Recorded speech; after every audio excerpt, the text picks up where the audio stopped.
안녕하세요. 오늘은 2023년 1월 1일입니다. 2023년은 무슨 해인가요? 토끼해. 근데 무슨 묘예요, 그러면? 신묘요, 계묘요?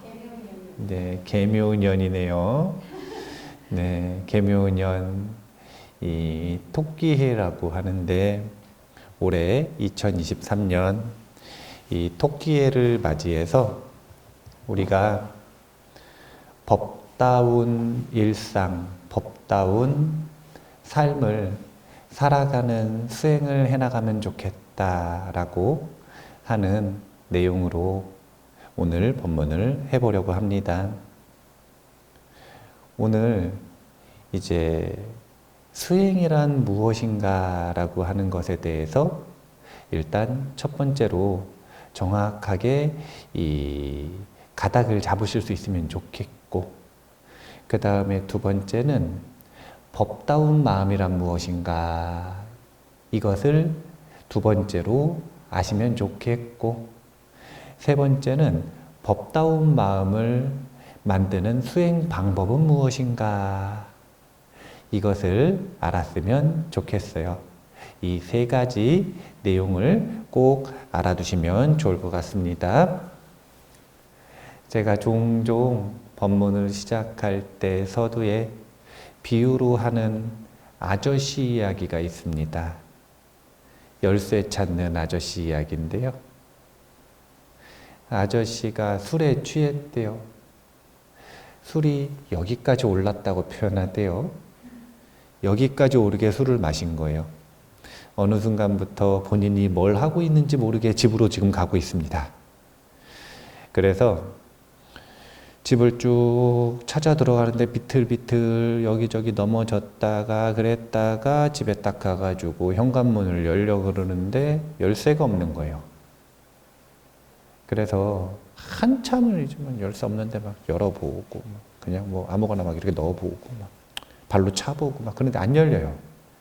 그래가지고 한 10분 실랭이를 하다가 승질이 나가지고 욕을 한참 하고 가만히 앉아 있다가 열쇠가 있어야 되는데 어떡하지 하다가 꾀를 냈어요.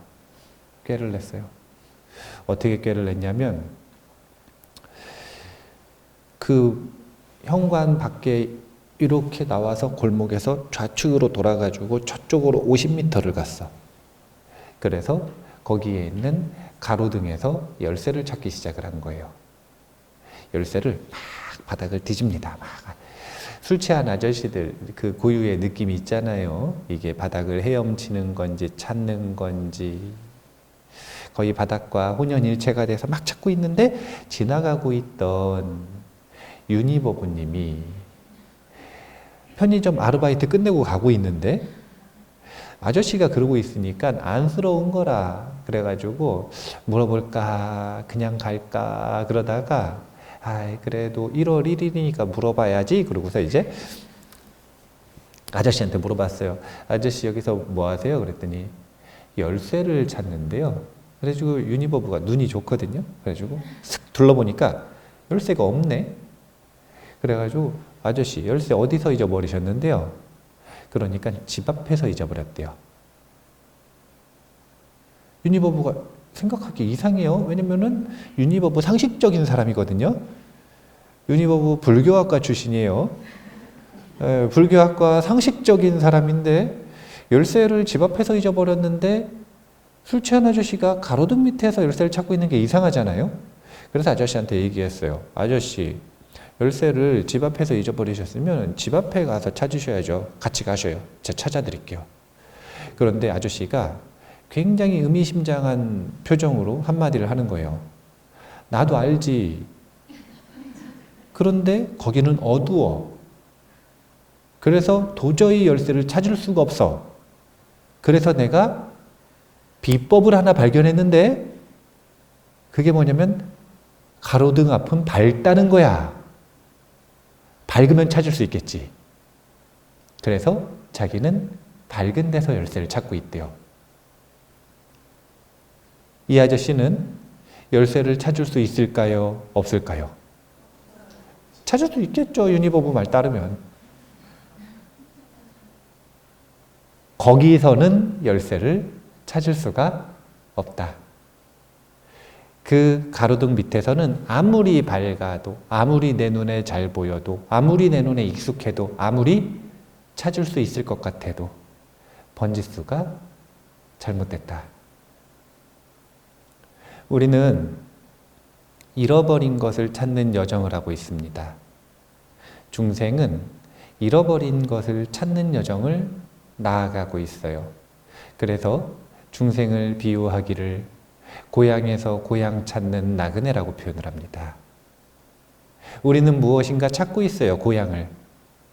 그런데 어디서 찾고 있냐면 고향에서 찾고 있다, 이렇게 표현을 해요. 이 이야기는 앞에 아저씨 이야기하고의 역설을 보여줍니다. 역설. 그것이 무엇이냐면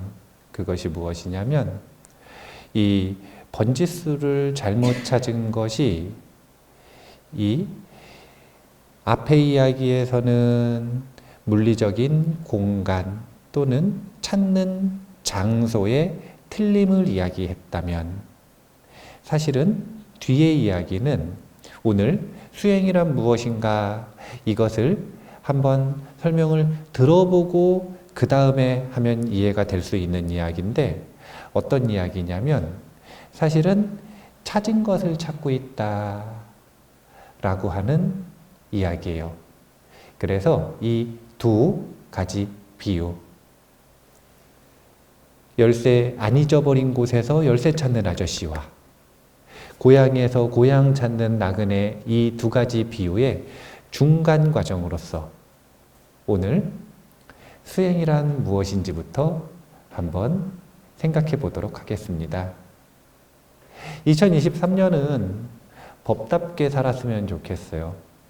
법다운 일상을 만들었으면 좋겠습니다. 그런데 법다운 일상을 만들기 위해서는 수행을 해야 되거든요. 자, 첫 번째, 수행이란 무엇인지를 한마디로 표현을 하면 뭐라고 표현을 하냐면 마음을 법답게 가꾸는 일이다, 이렇게 표현을 해요. 마음을 법답게 가꾸는 일이다. 우리가 흔히 수행하면 어떤 생각을 하냐면 절하는 게 수행이다, 호흡하는 게 수행이다, 묘법연화경 보는 게 수행이다, 신묘장구 대다라니 하는 게 수행이다, 광명진원하는 게 수행이다, 윗바사나가 수행이다, 사마타가 수행이다, 이렇게 말하다 보면은 아마 1시간도 더 할 수 있을 거예요. 수행법을 얼마나 많이 만들었는지. 그래서 서로 각자 하는 수행이 틀리다고, 수행이 틀리다고, 서로 그 수행은 틀렸다 이러고 싸워요. 용어가 일단 잘못됐어요.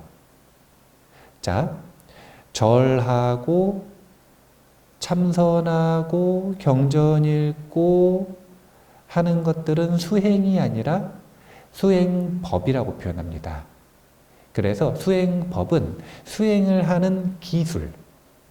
자, 수행이라고 하는 건 뭐라고 표현했냐면 마음을 법답게 가꾸는 것. 자, 절은 왜 한다고요? 마음을 법답게 가꾸기 위해. 자, 신묘장구 대다라니는 왜 한다고요? 묘법연화경은 왜 배워요? 마음을 법답게 가꾸기 위해. 그래서 어떤 수행 기술을 배웠든 어떤 수행법을 본인이 중심 수행법으로 삼고 있든 상관없이 사실은 수행의 목적은 전부 같다. 마음을 법답게 가꾸는 것. 그래서 수행은 마음을 법답게 가꾸는 것인데 그 과정이라고 하는 걸 생각을 해보면 이런 거예요. 뭐냐면은 중생이라 그러잖아. 중생. 중생이 무슨 뜻이냐면 생의 무리에 있다 이런 뜻이에요. 생의 무리에 있다. 이거는 약자인데 생사의 무리에 있다 이런 뜻이에요. 더 길게 얘기하면 생로병사의 무리에 있다 이런 뜻이에요. 근데 왜 생만 대표로 얘기했느냐? 태어나서 노병사가 있기 때문에, 태어나는 순간 노병사는 따라오는 것이기 때문에 생을 대표로 해서 중생이라는 거예요. 원래는 중생노병사 이래야 되는 거예요.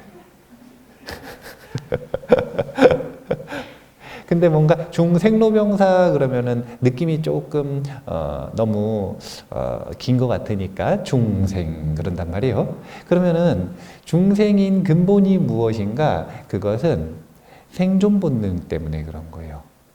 이 생존 본능을 초월하지 않으면, 이 생존 본능은 인간의 뇌에만 박혀 있는 게 아니고 강아지 뇌에만 박혀 있는 게 아니고 모든 생물의 마음에는 이 생존 본능이라고 하는 본능이 박혀 있습니다. 이 생존 본능을 초월하지 않는 한, 이것이 유지되는 한 끊임없이 태어나고 싶고, 그래서 어디든 붙잡고 태어나는 거예요. 자신에게 어울리는 곳으로. 그래서 윤회가 끊어지지 않는 겁니다. 자, 이 생존 본능, 이것을 무엇이라고 하는가? 이것을 우치라고 한다. 근본적인 우치라고 한다. 이 우치로부터 무엇이 나오는가? 생존하고 싶어요. 뭘 생존하고 싶으냐면 나를. 이 자아를 생존시키고 싶은 욕구를 탐욕이라고 한다. 그런데 이것을 생존시키기 위해 원하는 게 이거 있는데 마음대로 안 돼요. 마음대로 안 돼서 마음에 반감이 나고 짜증이 나는 걸 분노라고 한다. 그래서 생존 본능을 필두로 해서 이것이 총사령관이 돼서 중생은 끊임없이 흘러가는 탐진치의 흐름에 빠져 있다 이렇게 볼 수 있어요. 중생의 마음의 특징이 끊임없이 자동으로 아무런 노력도 하지 않아도 탐진치가 마음에서 흘러가고 있다. 이것이 중생 본유의 특징이에요. 마음을 중생이 법답게 가꾼다는 건 그래서 아주 단순한 겁니다. 언어로 한마디로 표현할 때는 무탐, 무진, 무치를 법답다 이렇게 표현하는 거예요. 무탐, 무진, 무치. 그러면 우리는 빠져 있어 지금 중생의 흐름에. 중생의 흐름에 빠져 있다라는 게 마음에 탐진치가 끊임없이 흘러가는 강물에 빠져 있다는 거죠. 그런데 거기에서 마음을 무탐, 무진, 무치의 상태로 만들고 싶어요. 이것은 순리에 순응하고 있는 거예요? 역행하고 있는 거예요? 그래서 수행이라고 하는 건 중생으로서의 마음의 습관에 역행하는 행위를 수행이라고도 표현할 수 있어요. 마음을 법답게 만든다. 마음을 법답게 가꾼다. 그리고 그 내용은 다른 게 아니라 탐진치를 역행하는 무탐, 무진, 무치를 연습하는 것. 이것이 바로 수행입니다. 그래서 제가 이 말에 대한 법문을 참 많이 하는데 말할 때 1번으로 명심을 해야 되는 것 중에 하나가 마음가짐이 올바르지 않을 때는 말을 하지 말라 이렇게 표현을 하죠. 말을 하려면 오늘의 언어로 표현하면 마음가짐이 법다울 때 말은 하는 것입니다. 말뿐이 아니라 행동도 마음가짐이 법다울 때 하는 거예요. 수행도, 사유도, 공부도 전부 다 마음가짐이 법다울 때 하는 겁니다. 자, 그러면 마음가짐이 우리가 법다운 상태가 익숙한 거예요? 법답지 않은 상태가 익숙한 거예요? 자, 마음가짐이 법다운 게 쉬워요? 법답지 않은 게 쉬워요? 네, 법답지 않은 건 너무너무 쉬워요. 자고 일어나면은 그냥 법답지 않아. 아무런 노력도 안 하지 않았는데 그냥 자동으로 이빨 닦아주는 기계가 이빨 닦아주듯이 마음을 법답지 않게 만들어줘요. 그게 중생의 특징이에요. 그걸 보고 중생이라 그래요. 그건 어쩔 수가 없다니까요. 뇌에 가장 깊숙이 박혀있는 원시뇌의 가장 원초적인 본능, 이것으로부터 생기는 감정들이기 때문에 그래요. 탐욕, 어리석음, 분노. 그러면 그렇게 쉬운 상태에서 머무는 것이 아니라 이 마음을 다스려야 되는데 우리에게 아주 익숙하지만 그럼에도 불구하고 뭐가 탐욕이고 뭐가 분노고 뭐가 어리석음인지를 사람들이 잘 몰라서 탐욕과 분노와 어리석음을 가장 쉽게 설명을 해드리자면 이걸 하려면은 인식 과정을 알아야 되거든요. 자,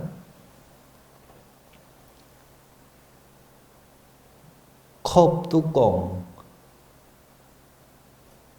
이게 컵 뚜껑, 캡틴 아메리카 컵 뚜껑을 봅니다. 이것을 보는 걸 눈과 대상이 만났다, 접촉했다 이렇게 표현을 해요. 이걸 촉 그럽니다. 거기에 내 마음에 주의력이 딱 가면, 사띠가 거기에 딱 가면 이 사띠가 간 걸 자의 이럽니다. 그러면 촉과 자의가 만나는 순간 어떤 일이 벌어지냐면 요 대상에 대한 인식이 마음 안으로 들어오는 거예요. 이걸 뭐라 그러냐면은 수 이랍니다. 수. 그런데 수할 때 우리가 아주 정밀한 뇌파 검사 기계 한 1000분의 1초, 10,000분의 1초 이 정도를 볼 수 있는 정밀한 뇌파 검사 기계를 딱 들이대잖아요. 그러면 아주 재밌는 게 그냥 들어오는 게 아니라 어떤 방식으로 들어오냐면 이걸 딱 보고 들어올 때 이미 이미지화도 안 됐는데 몸과 마음이 직관적으로 이것이 자신에게 좋은 건지 나쁜 건지, 그러니까 이익되는지 불이익이 되는지를 판단하는 게 아니라 어떤 특정 경험들을 바탕으로 이것이 내가 좋아하는 것인지 싫어하는 것인지를 느끼면서 받아들인다 그래요. 그래서 수를 번역할 때 느낌 잡고 그렇게 번역을 하는 거예요. 한문 숫자가 어떻게 그게 느낌입니까? 그 숫자는 수용한다는 뜻이잖아요. 그런데 왜 자꾸 그걸 느낌이라고 번역을 하느냐? 그게 뭐냐면은 우리의 인식 과정을 보면은 받아들이는 순간 이거를 우리가 이제 1000분의 1초, 10,000분의 1초가 아니라 1초, 2초 단위로 표현을 할 때는 첫인상 이렇게 표현하는 거예요. 사람을 딱 만나자마자 그냥 만나자마자 싫은 사람이 있어요. 전생의 인연이에요. 만나자마자 그냥 좋은 사람이 있어요. 전생의 인연이에요. 만나자마자 극적으로 좋거나 싫지는 않은데 내 취향이다, 내 취향 아니다 이런 사람이 있어요. 전생의 인연은 그렇게 깊지 않아요. 그냥 선호를 가지고 하는 거예요. 그런데 받아들일 때 딱 느낌이 있잖아요. 이걸 뭐라 그러냐면은 호오 평등이라고 표현합니다. 호 좋아한다, 오 싫어한다, 평등 그저 그렇다.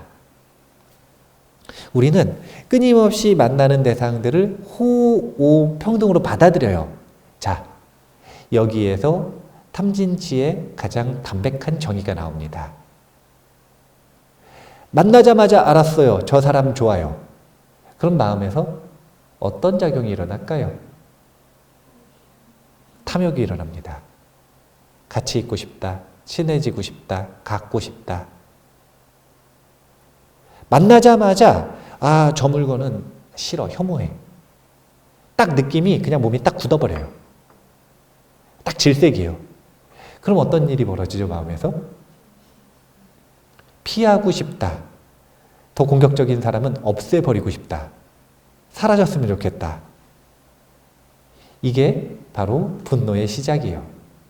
그래서 우리는 본능적으로 만분의 1초 사이에 호와 오를 대상에게 결정을 하는데 그 호와 오를 결정을 딱 한 다음에 그 다음 스텝으로 바로 뭐가 들어가는 거냐면 호, 좋아하는 것은 가지고 싶고 오, 싫어하는 것은 피하고 싶고 이것이 만분의 1초 그 다음 순간에 일어나는 우리 몸의 반응이에요. 좋아하는 건 가지고 싶고 탐욕, 싫어하는 건 피하고 싶고 이것을 분노라고 하는 거예요. 그런데 우리는 끊임없이 대상을 인식하고 살아가는데 자신이 탐욕과 분노의 마음에 빠져 있고 쓰고 있고 사로잡혀 있고 마음을 그것이 가득 채우고 있는 걸 모르는 것. 이것을 치심, 어리석음이라고 표현을 하는 겁니다. 그래서 좋아하는 대상이 눈앞에 있으면 좋겠다. 탐욕. 아, 저 사람은 이렇게 됐으면 좋겠는데 탐욕. 저 사람 싫어하는 면이 있어요. 아, 저거 좀 내가 바꾸면 좋겠는데 아, 못 바꾸면 저 사람 사라졌으면 좋겠는데 저 사람 피할까? 분노. 이런 느낌의 감정들, 이게 다 분노예요. 그런데 그런 마음을 너무나 일상적으로 쓰고 살면서 자신은 전혀 탐욕을 부리지 않고 전혀 분노하지 않는 것처럼 남들한테 그렇게 고귀한 척하는 거는 괜찮은데 스스로도 자신이 그러고 있다는 걸 모르는 경우가 많단 말이에요. 뭐가 분노고 뭐가 탐욕인지 자체를 모르는 거예요. 그걸 우치라고 표현을 합니다. 우리는 밥 먹듯이 쉽게, 밥 먹는 건 너무 종종 먹는구나. 숨 쉬듯이 쉽게 탐진치를 쓰고 있다. 마음을 가꾼다는 건 다른 게 아니라 무엇인가를 내 뜻대로 바꾸고 싶어요. 내 취향대로. 그게 내 마음이든 아니면 상황이든 조건이든 다른 사람이든 사람들은 꼭 바꾸고 싶어 하잖아요. 아들, 딸들이 아무리 똑똑해도 내 뜻을 안 들어주면 나쁜 자식이 돼요. 아들, 딸들이 똑똑하고 능력 있는 게 좋을까요? 내 말 잘 듣는 게 좋을까요? 사람들이 이제 설문조사 이런 거 하면 아마 똑똑하고 잘 되고 이런 게 더 좋다고 얘기할 거예요. 그런데 현실 앞에서 아들, 딸과의 분쟁이 생겼을 때는 내 말 안 들으면 무조건 나쁜 거라. 그리고 내 말 잘 들으면 착한 딸, 착한 아들 됩니다.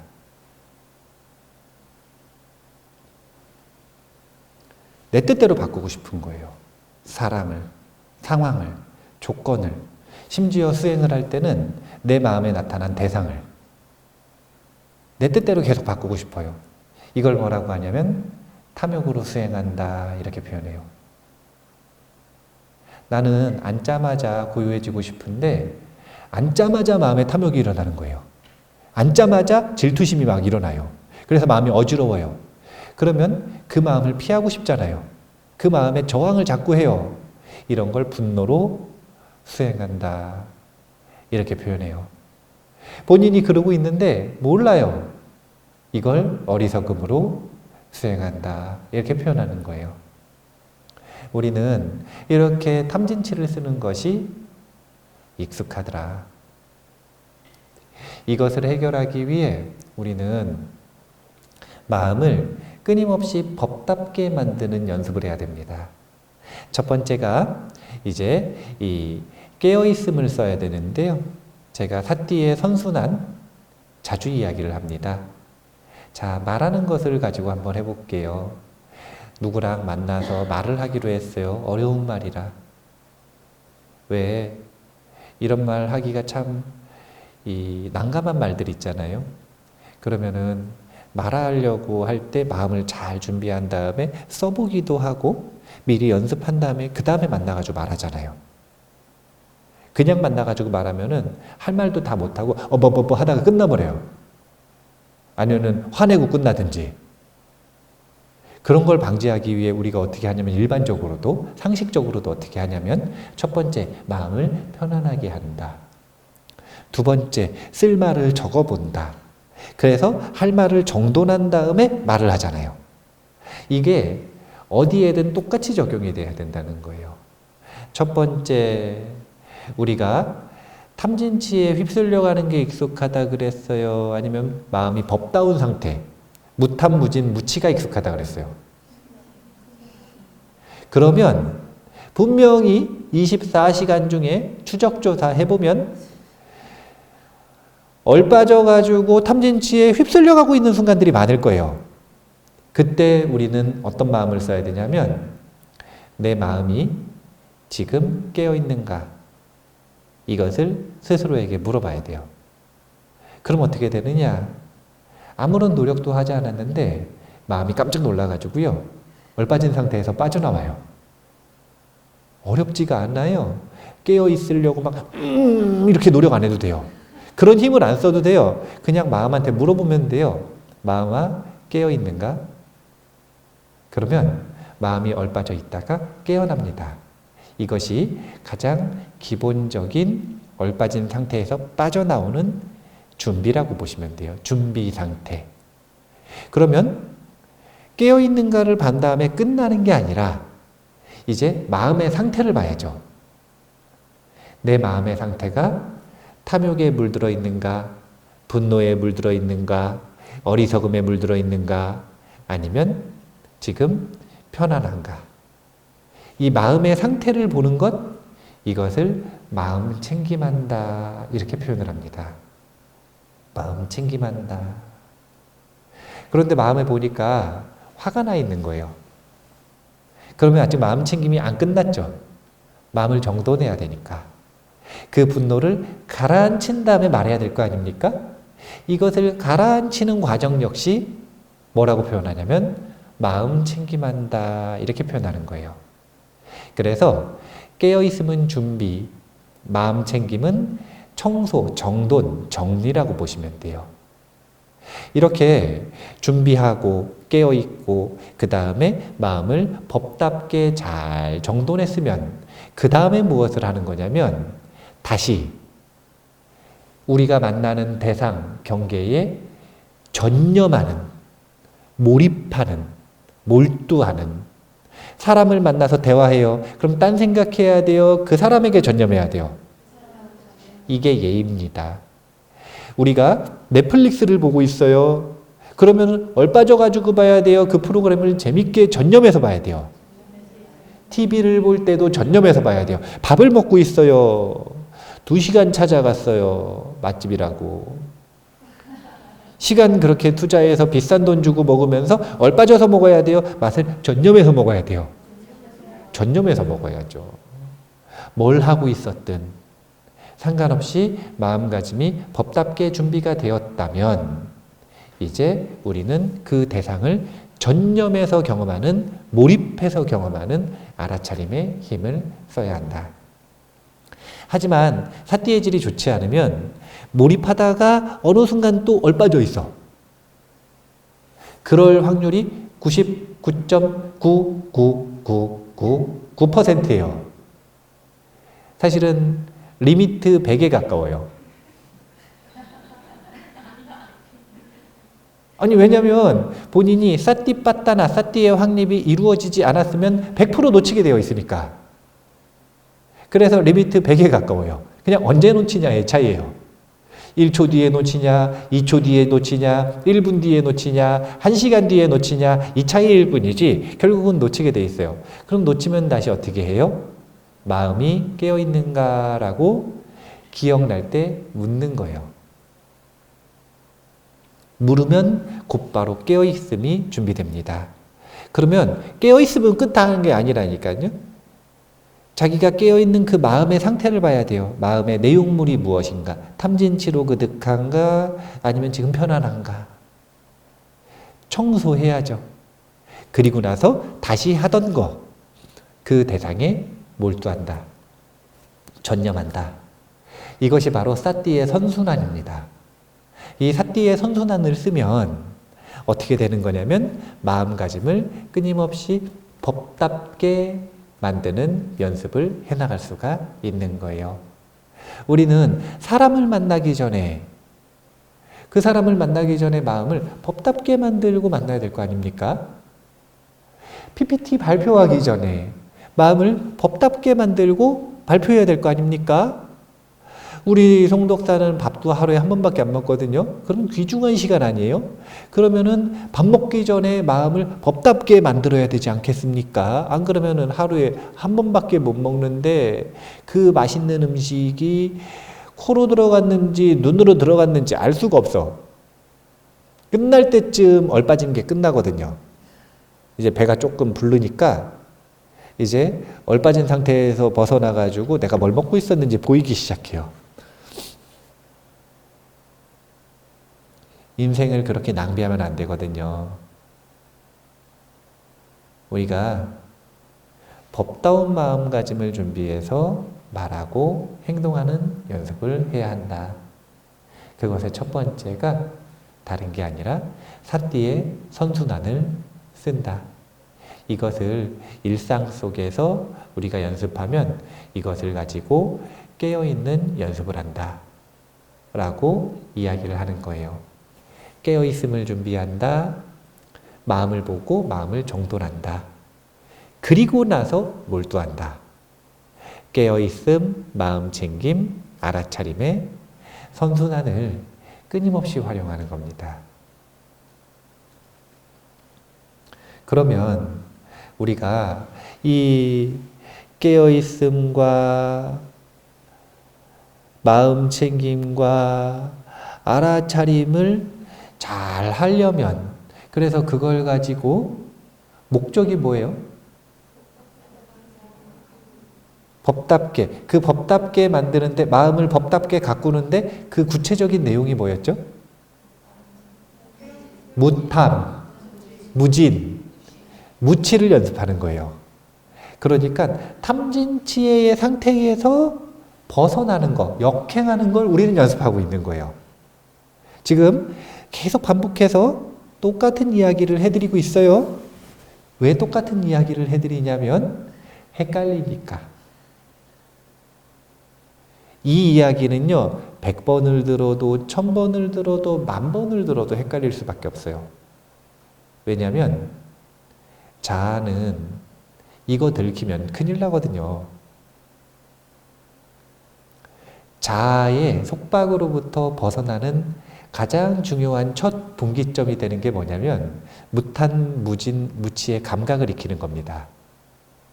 무탄, 무진, 무치의 감각을 익혀버리잖아요?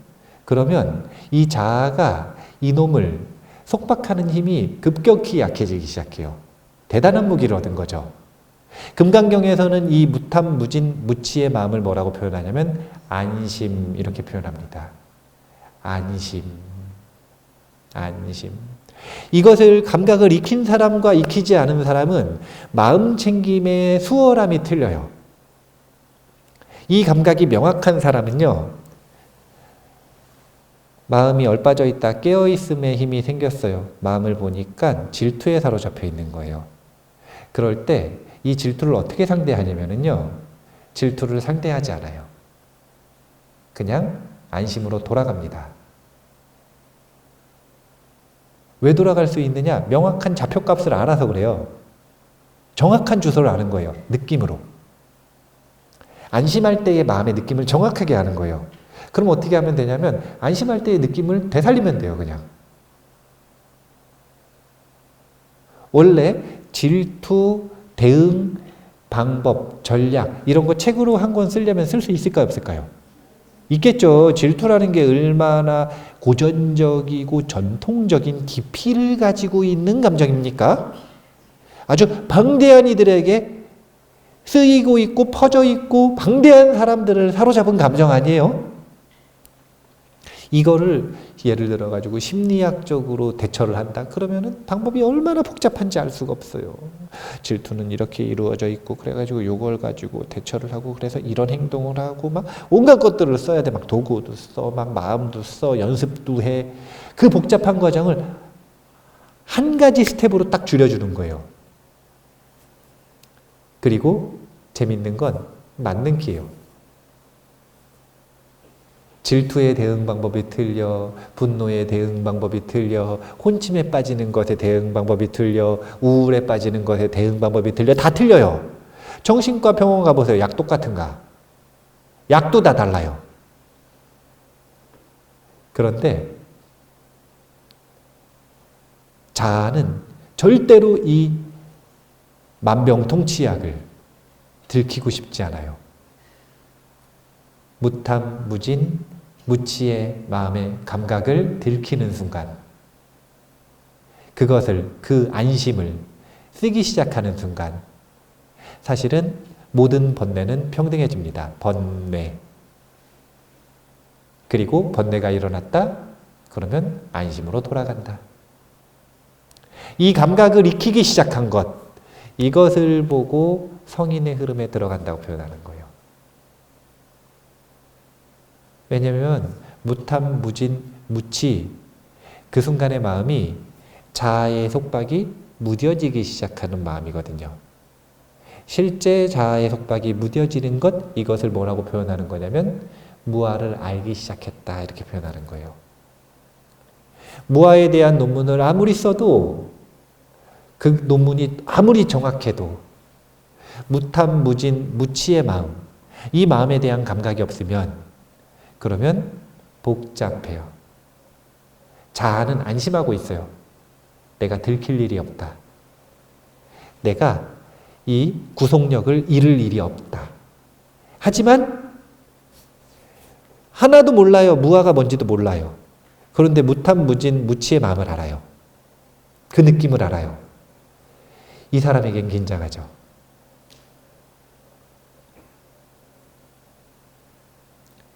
헷갈릴 수밖에 없어요. 자아는 끊임없이 교란 작전을 핍니다. 들키면 죽으니까. 생존이 걸려 있는 거예요. 자아에게는. 그래서 우리는 이제 유튜브 보시는 분들이 그렇게 생각할 수 있어요. 저 스님은 왜 똑같은 얘기를 계속 반복하나? 왜 반복하냐면 헷갈리실 거니까. 예, 지금 들을 때 그러다가 유튜브 끄면 딱 잊어버려요. 그렇지, 수행은 그렇게 하는 거지. 그러다가 이제 절하러 가면 잊어버린단 말이에요. 절하러 갔을 때까지 기억이 나셔도 다음 날 또 도반 만나가지고 경전 읽을 때 잊어버려요.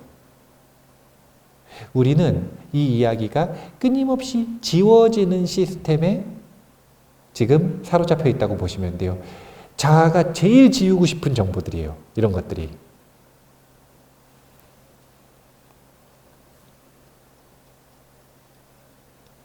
무탐, 무진, 무치의 마음을 갈고 닦는 것이 바로 수행입니다. 이것이 법다운 일상과 삶을 만드는 수행이에요.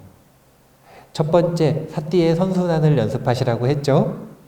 자, 두 번째, 사띠의 선순환을 연습을 하는 건 사실은 모든 정진 주제의 기본 아닌가요? 정진할 때만 마음이 법다워야 돼요? 아니요. 일상을 살아갈 때도 법다워야 돼요. 그래서 이것은 그냥 사실은 준비라고 보시면 돼요. 그러면 그거 말고 구체적으로 뭘 연습하고 무엇을 배울 것인가? 이것에 대한 이야기를 해보자면 오늘 1월 1일이니까 우리 이 행복마을 주민 미션은 3가지가 있다. 이렇게 얘기했습니다. 매일 독서한다. 매일 명상한다. 그리고 매일 봉사를 실천한다. 이 3가지가 그냥 만든 게 아니라 현대적인 삼승수행의 응용이다. 이렇게 보시면 돼요. 성문은 많이 듣고 사유합니다. 이것을 독서라고 표현을 했고요. 연각은 많이 사유하고 수행, 직접 실참 수행을 합니다. 이것을 명상한다 이렇게 표현했고요. 보살은 셋 다 하는데 그 중에서 가장 독특하고 초점이 맞춰져 있는 게 뭐냐면 중생에게 봉사하는 거예요. 그래서 보살의 봉사를 실천한다. 어차피 이 세 가지를 다 하시면 그것을 뭐라고 하는 거냐면 보살승이라는 겁니다. 매일매일 많이 듣고 많이 읽고 많이 배우고 많이 사유하셔야 돼요. 정보가 있어야 해마에다가 최소한 기억을 넣어놔야 그래야 무탐, 무진, 무치를 위해 수행한다는 걸 잊지 않을 수가 있어요. 무탐, 무진, 무치의 수행을 어떻게 하는지 잊지 않을 수 있어요. 무탐, 무진, 무치의 수행이 어떻게 이루어지는지 원리를 잊지 않을 수 있어요. 많이 듣고 많이 배우고 이게 가장 중요한 거예요. 이게 안 돼 있으면 어차피 1층 기반이 안 좋아. 그러면 2층을 아무리 올려봐야 부실공사라. 무너지고 또 세우고 무너지고 또 세우고 그러느니 저 같으면 1층을 한 1년, 2년, 3년, 5년 확고하게 써서 통 크게 써서 일단 1층 제대로 만들겠어요. 부처님은 저보다 더 해요. 성문도 2층이요. 사실은 부처님한테는 경전 배우는 것도 못 배우게 하셨어요. 처음에 출가하시잖아요. 수행자들이. 그럼 5년 동안 경전도 못 배워 윗바사나 하나 가지도 못해. 못 가요. 법적으로 금지되어 있어요. 잡혀가. 그런 거 함부로 배우면 잡혀가는 거예요. 출가자는 처음에 이 두 가지 하기 전에 일상생활을 법답게 바르게 가꾸는 습관을 교정하는데 5년을 씁니다. 5년. 이걸 철저하게 해놓고 그 다음에 5년 지나고 사실은 평균 5년이지 고집이 심한 분들, 고집이 센 분들 이런 분들은 일상이 안 바뀌거든요. 자꾸 따져 물어요. 이것이 계율이다 그랬는데 왜 그렇게 하면 안 됩니까?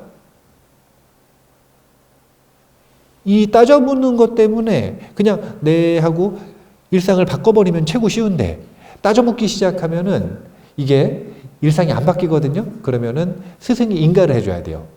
계율을 완전히 익혔다. 인가를 안 해줘요. 싫어서 따져서 싫어서 안 해주는 게 아니라 안 익혔으니까 안 해주는 거거든요. 그러면은 6년 해야 돼, 7년 해야 돼, 10년 해야 돼. 늦는 사람은 막 10년씩도 경전도 못 배우고 수행도 못하고 일상 바꾸는 것만, 습관 바꾸는 것만 계속하는 거예요. 제가 듣고 배우고 읽고 독서하고 성문으로서의 수행을 5년 해야 된다 그러니까 야 너무 길게 한다 이렇게 생각했을 수 있지만 이거는 일도 아니에요. 부처님은 습관 바꾸는데 일단 기본 5년 투자하셨습니다. 그래서 딱 인가를 해줬어요. 계율 익혔어요. 부처님한테 수행주제 받으러 오십니다. 그러면 물어보세요. 첫 번째, 가르침을 많이 듣고 전승하는 수행주제가 있다. 성문의 주제. 두 번째, 그 가르침을 바탕으로 해서 이 사승이 아니라 사과의 독과를 얻기 위해 실천 수행하는, 즉 아라한이 되기 위해 수행하는 윗바사나와 사마타의 수행 주제가 있다. 둘 중에 무엇을 하겠는가 질문을 하세요. 사실은 질문을 하실 때도 또 뉘앙스가 있어. 어떻게 있냐면은 예를 들어 가지고 이 대해지 법부님이 오셨어. 그러면 진짜 묻는 거예요. 이거는 둘 중에 무엇을 하겠는가. 왜냐하면 시간이 많이 없어요. 연세가 있으셔서. 근데 윤희법부가 왔어요. 그럴 때는 석가모니 부처님이 강추 메뉴가 있거든요. 묻기는 묻지만 강추 메뉴가 뭐냐면 먼저 듣는 것부터 해라. 이런 마음이 있으세요. 왜냐하면 이것이 시간만 충분하다면 가장 단단하고 가장 모범적인 배움의 길이니까. 일상의 습관을 바꾸고 그 위에 충분한 정보를 습득해서 배우고 그리고 나서 실참 수행을 할 때 이것이 문해, 사해, 많이 들은 지혜와 그리고 사유한 지혜를 바탕으로 실천 수행을 하는 가장 단단한 길이다. 이렇게 보시면 됩니다. 그래서 첫 번째로 독서를 많이 하셔야 돼요. 매일 독서. 그 독서할 때 사유도 많이 하셔야 돼요. 이렇게 생긴 문해와 사해를 바탕으로 실천 수행을 해보는 겁니다. 매일 명상을 하셔야 돼요. 2023년은 명상 수행을 하기 위해서 첫 번째 수식관을 연습하는 교과서를 정해드릴 거예요. 두 번째 마음을 보는 수행, 심념처 수행의 교과서를 알려드릴 거예요. 이 두 가지를 교과서로 해서 명상 수행을 매일매일 반복하시면 됩니다. 그리고 세 번째, 일상에서는 봉사를 좀 하세요. 봉사 그러니까 너무 막연하게 생각하시는 경향이 있을 수도 있겠다? 그렇게 생각해요. 그러면 조금 더 가벼운 느낌으로 언어를 바꾸자면 매일매일 중생을 위해, 타인을 위해 선을 실천하는 겁니다. 할 수 있는 선을 실천하는 것. 이 세 가지를 현대적 삼생수행이라고 하고 올해 꼭 실천하면 좋겠는 주제로 손에 꼽고 싶습니다. 두 번째 비유로 넘어가서 그 비유에서 정리를 해볼게요. 고향에서 고향 찾는 나그네라고 했습니다. 앞에서 뭐라 그랬냐면 열쇠 거기 없다 그랬어요. 그런데 사실은 보니까 우리가 찾고 있었던 고향은 어디에 있었냐면 마음에 있었다는 거예요. 그런데 왜 거기가 고향처럼 안 보였을까요? 자기 고향은 무탐, 무진, 무치의 에덴 동산이었거든요. 무탐, 무진, 무치의 열반의 자리였거든요. 그런데 지금 내 마음은 어때요? 탐진치에 계속 흘려가죠. 그러니까 고향 같지가 않은 거예요.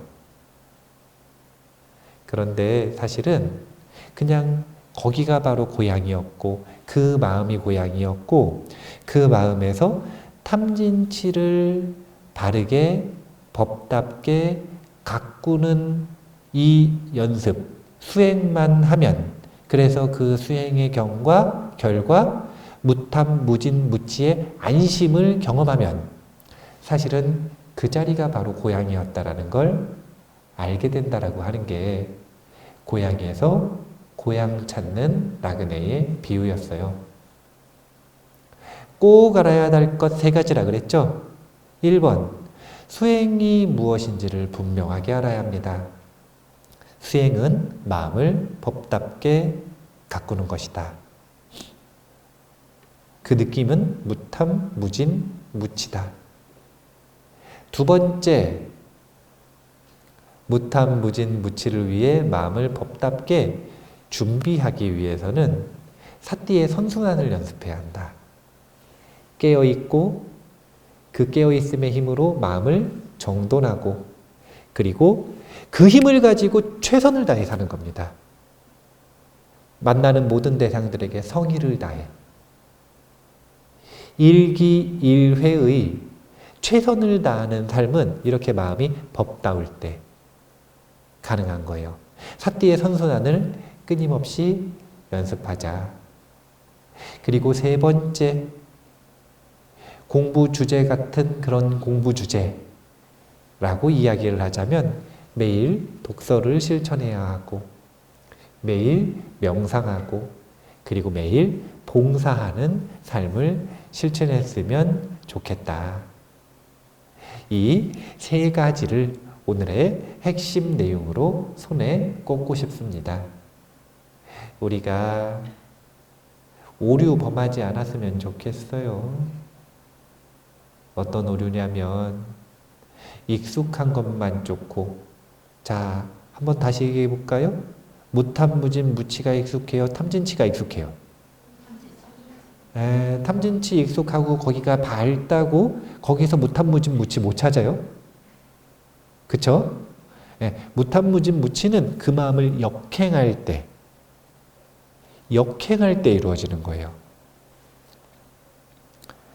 그렇게 익숙한 것이 좋다고 거기에 사로잡혀서 탐욕과 분노와 어리석음으로 자신의 일상을 법답지 않게 나에게, 남에게 피해를 끼치면서 살기보다는 최선을 다해서 나의 일상과 삶을 법답게 만드는 그런 하루하루를 만들어 갔으면 좋겠습니다.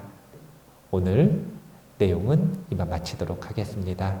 2023년도 정진을 잘 하셨으면 좋겠습니다. 감사합니다.